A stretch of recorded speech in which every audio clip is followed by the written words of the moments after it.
O que você merece é o que você tem. O merecimento que você acha que você vale está expresso aí na sua conta bancária, no carro que você dirige, na casa que você mora, na família que você tem. Está aí, ó.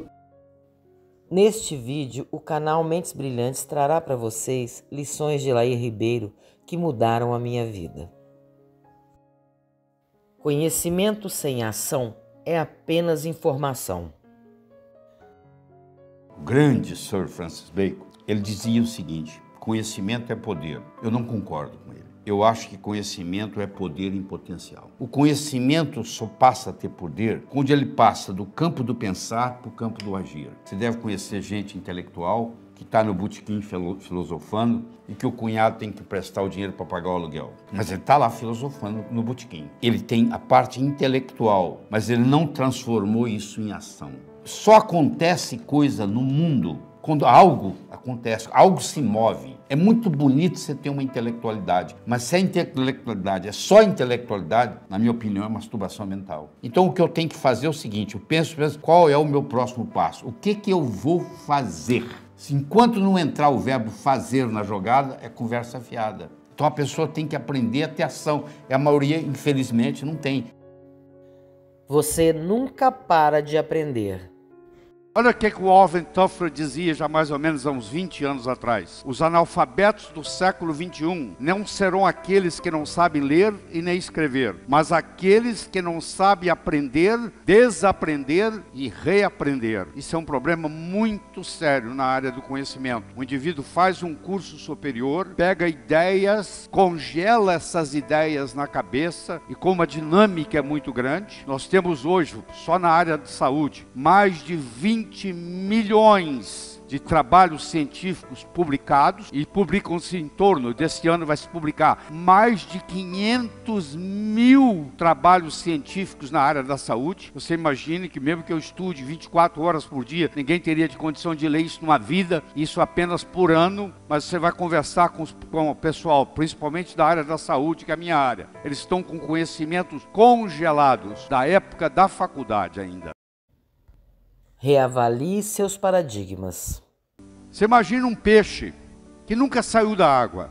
Você acha que ele sabe que ele vive na água? Não. Se ele nunca saiu da água, ele não sabe o que não é água.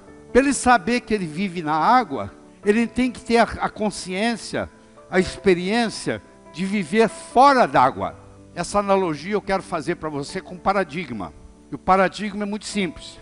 Houve uma época que a terra era chata. Quer dizer, acreditava-se que o navio ia viajar nos mares e que chegava uma hora que ele caía no final do mundo. Tanto é que a mulher do marinheiro ia com uma roupa para o porto, se despedia do marido. Antes de voltar para casa, ela se vestia de preto, que ela ia ficar de luto, porque a maioria não voltava, porque morria durante a viagem. A maioria morria, na realidade, de escorbuto. Mais da metade dos marinheiros morriam de escorbuto, deficiência de vitamina C. Mas muitos, o navio afundava e não voltavam. E aí acreditava-se que morreu porque caiu no final do mundo. Quando foi trazido o conceito de que o mundo era redondo, o paradigma que nós vivemos hoje, de que o mundo é redondo, quando o mundo era plano, era impossível fazer uma viagem de volta ao mundo, no mundo plano. Hoje você pode fazer uma viagem de volta ao mundo, no mundo redondo. Olha que interessante. Quando o paradigma mudou do mundo plano para o mundo redondo, as possibilidades se multiplicaram. Aquilo que é impossível na sua vida hoje é impossível no paradigma que você está vivendo. Se você mudar o paradigma, as possibilidades se multiplicam. Toda vez que você tiver alguma coisa que você achar que é impossível, ela é impossível no paradigma que você vive. Se você mudasse o paradigma, como aconteceu aqui, as possibilidades agora de volta ao mundo vão aparecer. Não perca tempo tentando resolver coisas que não estão sob seu controle, pois isso atrapalha você de resolver coisas que estão sob seu controle. E nunca deixe aquilo que você não pode fazer atrapalhar aquilo que você pode fazer. Ah, eu não posso fazer isso, eu não posso fazer aquilo, eu não posso fazer aquilo. Eu não estou perguntando o que você não pode. Eu quero saber o que você pode fazer na situação que você está, com o conhecimento que você tem. Tem que começar de algum lugar. Você não pode ficar esperando ser super para começar. Você começa e o melhor dos mestres é o próprio universo, que vai nos ensinar. Porque o universo nada ensina melhor do que a sua própria experiência. Claro que se você aproveitar a experiência alheia, encurta o processo de aprendizado, mas nada impede que você aprenda por si próprio. E hoje, mais do que nunca, há uma grande necessidade do autodidatismo, que é você aprender por conta própria. Porque se você depende de um mestre para lhe ensinar, você só chega onde o seu mestre chegou. Se você aprende a aprender sozinho, o céu é o limite. Para manter o seu ter, primeiro você precisa ser. Eu declaro ser próspero, eu passo a fazer o que gente próspera faz, eu passo a ter prosperidade. Tem que ser, fazer, ter. Ah, se eu tivesse dinheiro, quanta gente fala assim, mas isso não funciona. Existe um livro nos Estados Unidos, que não foi traduzido para o português, onde eles estudaram os 20 maiores ganhadores da maior loteria dos Estados Unidos, que é a loteria da Califórnia. E estudaram esses indivíduos durante 10 anos. No momento que eles determinaram fazer o estudo, disseram, daqui para trás, quem foram os 20 maiores ganhadores? Vamos acompanhar esse pessoal por 10 anos. Você acompanhou. 10 anos depois, 18 dos 20 maiores ganhadores da maior loteria do mundo estavam mais pobres do que antes de ganhar a loteria. Provando, mais uma vez, que o sucesso vem de dentro. Eu tenho que ser, fazer, ter. Se eu tiver sem ser, não pertence a mim. Você já viu várias notícias na televisão brasileira de pessoas que ganharam na loteria, criou-se um grande problema na vida delas, justamente porque recebeu o dinheiro e não estavam preparados para isso. Encontre suas crenças limitantes e livre-se delas. Uma crença, uma vez estabelecida, tem como função única e exclusiva se perpetuar. Tanto é que na última discussão que você teve, quem é que estava certo? Claro que é você. O outro que estava errado. Aliás, sempre o outro está errado. Você já percebeu isso? Porque você está discutindo do ponto de vista da sua crença. Aí não te falei? Aí não te falei? A crença tem que falar assim, ó, se você achar que uma rajada de vento te gripa, eu fico imaginando o cara que mora lá no deserto, está no oásis, com aquelas rajadas de vento 24 horas por dia, ia viver gripado. Mas lá ele não tem essa crença, porque lá não dá para ter essa crença. Ele não viveria. Então a crença, ela pode ser limitante. O que é evoluir? Você está aqui para evoluir? Evoluir significa atualizar suas crenças. Quando você tinha 7 anos, a sua mãe falava assim, meu filho, minha filha, não atravesse a rua sozinho. Era muito válido, porque você podia morrer atropelado. Hoje você tem 35, você chama sua mãe para atravessar a rua? Não, você atravessa a rua sozinho. Você já se livrou daquela crença. Mas eu vou lhe dizer, conhecendo o que eu conheço de trabalhar com gente, você tem crenças que são infantis ainda, que você ainda não abriu mão delas. Evoluir significa se livrar das crenças obsoletas. Com a visualização é mais fácil crer para ver.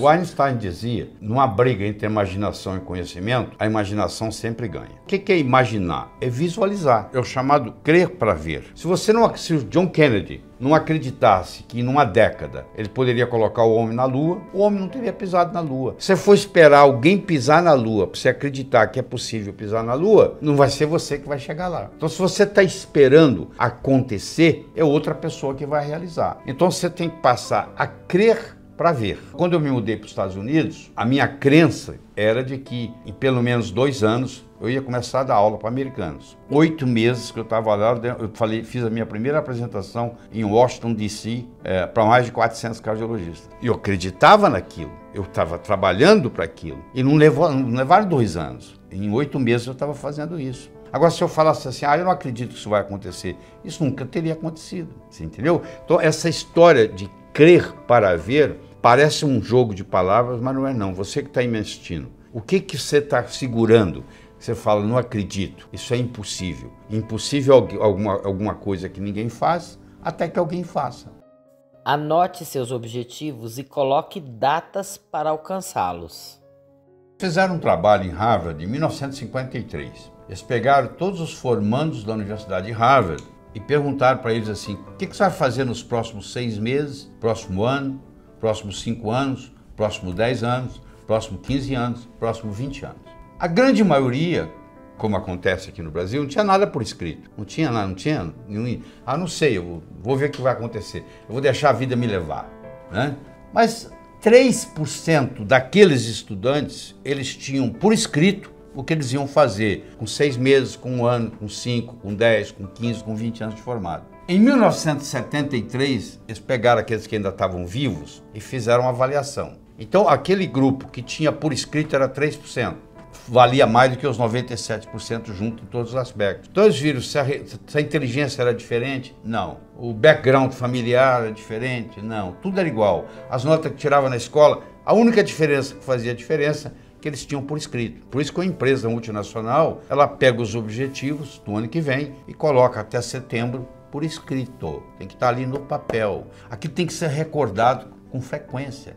Você tem que colocar ali e você tem que datar.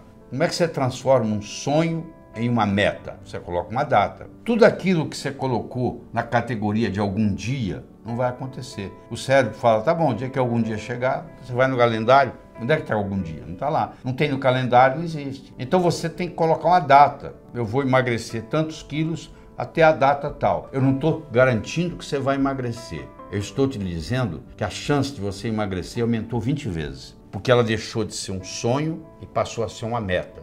Passos para o sucesso. Do mesmo modo que você não faz um bolo só com farinha, nem só com manteiga, nem só com ovos, cada um desses ingredientes é necessário, porém não suficiente, e eu criei o que eu chamo o bolo do sucesso, onde eu escolhi 6 ingredientes. O primeiro é você ter uma boa autoestima. A segunda é a sua capacidade de se comunicar, que é fundamental, principalmente no mundo de hoje. Terceiro é a sua capacidade de estabelecer objetivos, criar estratégia, criar táticas para colocar aqueles objetivos e implementá-los. A sua atitude determina a sua altitude na vida, a sua dedicação ao trabalho e a sua ambição saudável. O japonês chama de Kaizen, que é melhora contínua. A palavra Kaizen, no Japão, 1945, Hiroshima, Nagasaki, 40% do Japão destruído. Com essa simples filosofia de uma palavra, que é K-A-I-N-Z-E-N, Kaizen, que é melhora contínua, o Japão saiu de lá e hoje ele é o terceiro país mais desenvolvido do mundo. Está lá no pódio. Saiu de 40% destruído,